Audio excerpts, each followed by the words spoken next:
La crise actuelle diffère des précédentes puisqu'elle touche l'ensemble du système bancaire, notamment depuis que la Banque du Liban est devenue elle-même un élément du problème. Cela en a fait une crise systémique qui exige des lois, des mesures exceptionnelles très différentes des réponses apportées aux crises bancaires classiques.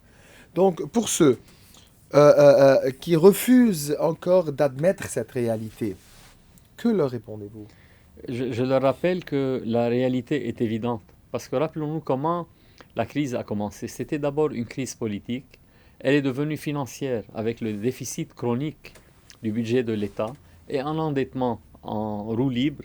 Ensuite, nous avons été vers une crise monétaire, économique, bancaire. Donc, le dernier maillon de la chaîne est la crise bancaire. Ça, c'est de un. Donc, c'est une crise nationale avant même d'être systémique. Hmm. En second lieu, si vous regardez la description d'une crise systémique par le FMI lui-même, c'est-à-dire quand les institutions financières sont en situation de cessation de De paiement, paiement.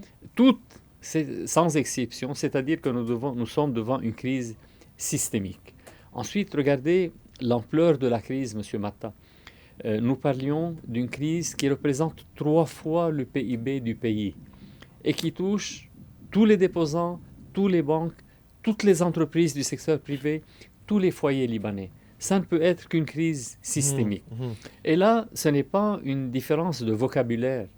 Le Fonds monétaire international sait qu'une fois qu'il aura admis, disons, de caractériser la crise en systémique, il faudra alors faire assumer à l'État une partie de ses responsabilités et elles sont très grandes.